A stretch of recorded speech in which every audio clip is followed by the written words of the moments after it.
When I was 18, I moved to the United States from Japan, and within a month, I gained 20 pounds.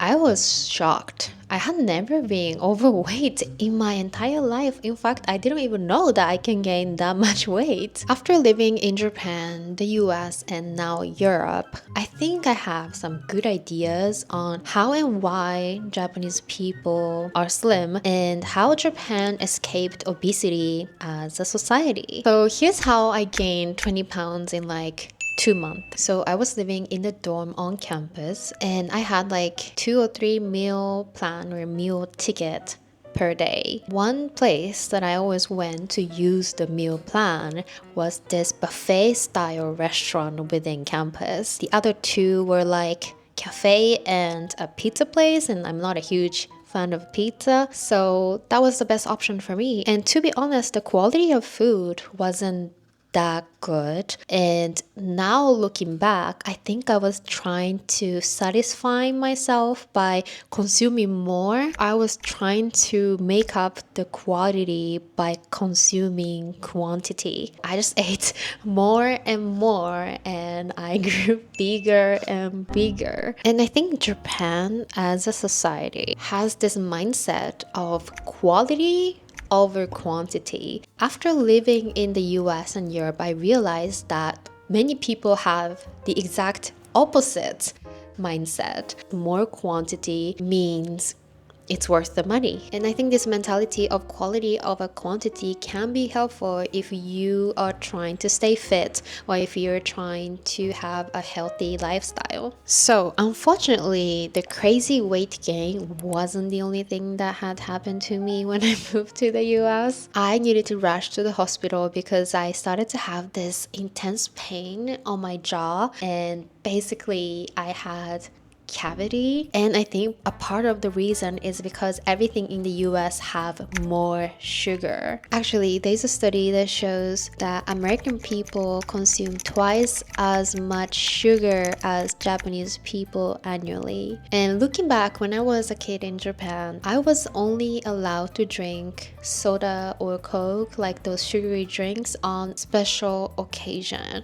I remember I really liked going to my grandparents' place because that was one of the only time I could drink this lemon soda drink, and they always make sure that they have that in the fridge because they know that I like it and I'm only allowed to drink that at their place. And also, this is really funny, but my mom convinced me and my brother that McDonald's is very expensive, so we only allowed to go like once in a while. And I remember I was so happy when I got to go to McDonald's and order those Happy Meals. Now I know that it wasn't because it was expensive, it was because it was unhealthy. Another thing I noticed is difference in size. But before talking about that, let me introduce you to today's sponsor. It is this little gadget right here, Body Pod by Hume Health. Body Pod is not just a scale, it is a powerful body analyzer that helps you understand your overall health.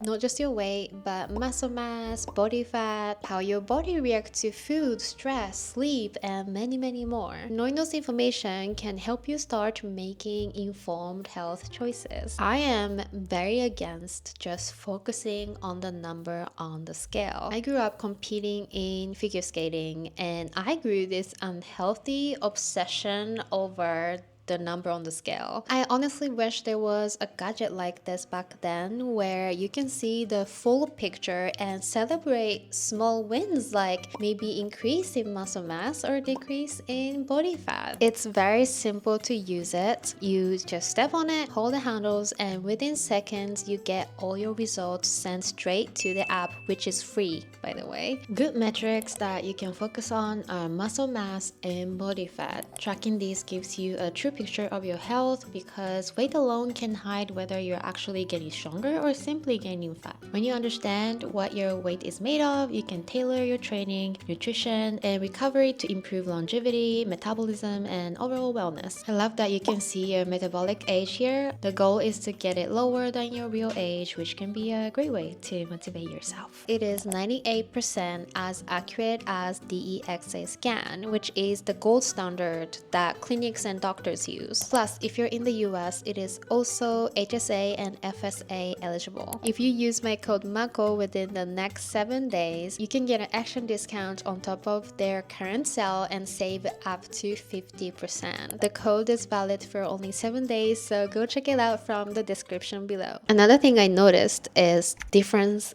in size. Japanese people like small things. We think that whatever is small is cute. But when I moved to the US, I realized that it's kind of the opposite. Like a lot of girls have huge tumbler and they get like the biggest Starbucks latte or frappuccino, and that is considered aesthetic. If you go to Starbucks in Japan, everybody orders either short or tall. In Japan, I had never seen people ordering grande or up at Starbucks, and I was so surprised to see that in the US it is so normal to order grande or maybe venti even, and it is just not something common to do in Japan because we think the smaller, the cuter.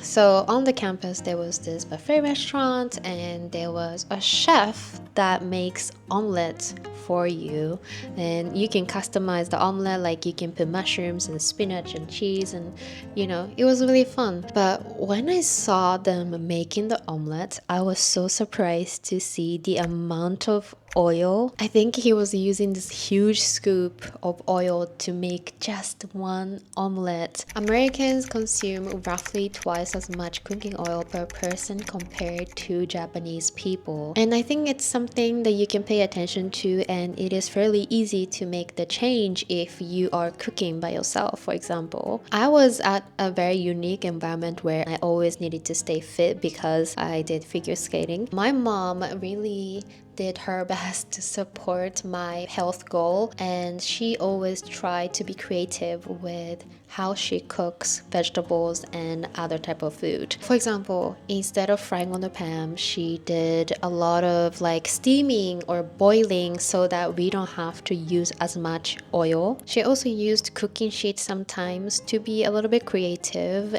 Another reason why I think Japanese people stay slim is because everything is convenient and cheap. For example, let's say you are a tourist and this is your day one of your Japan trip. Where would you go? A lot of you probably would go to 7-Eleven because tourists love those convenience stores. For us locals, food at convenience store is like unhealthy food because they tend to use more additives, more salts, and typically the lunchbox they have is low in vegetables. Even though for us locals it is kind of on the unhealthy side, nowadays they even started to have like a healthy food corner where you can get salad and all the other healthy options instead of fruit sandwich. You could go for those healthy options for a fairly good price, whereas in the US, I think healthier option or healthier food equals more money, so you're gonna have to pay more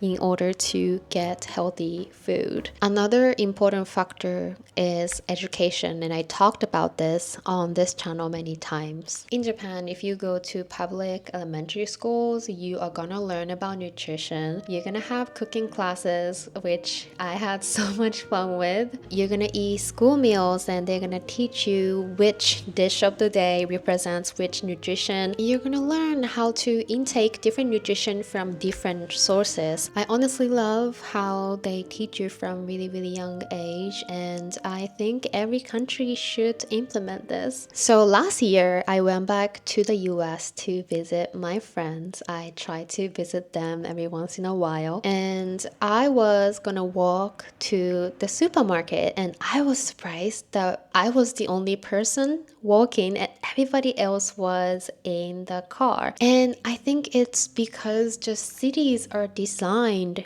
for cars, whereas in Japan, a lot of major cities are designed for you to walk and take the public transportation. And I honestly really like walking around in Japan. There are so many nice neighborhoods that you can walk around.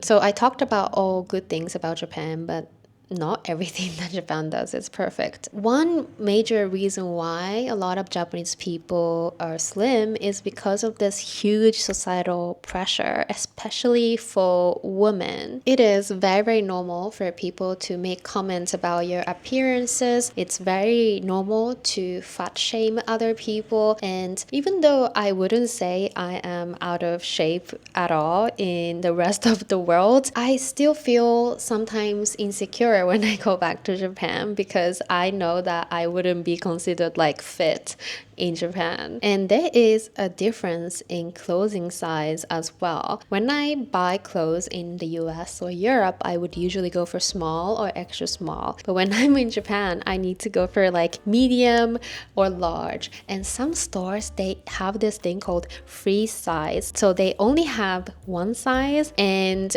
I always need to like pray that I'm gonna fit in because a lot of Japanese women are way skinnier than me. And this type of thing definitely makes you feel like you need to stay slim. 20% of women in their 20s in Japan are considered underweight. This is one of the highest rates among developed countries, and this is not good because when you are underweight, there is a high risk of malnutrition, eating disorder, and a higher risk of complication with pregnancy as well. Now, both America and Japan has its own problems. And although a lot of it is because of the external factors like the systems or the society, we live in this amazing world where all the information is one click away. And that is why you discovered this video as well. And personally, I think it is very important to focus on what's under your control and make a tiny small improvements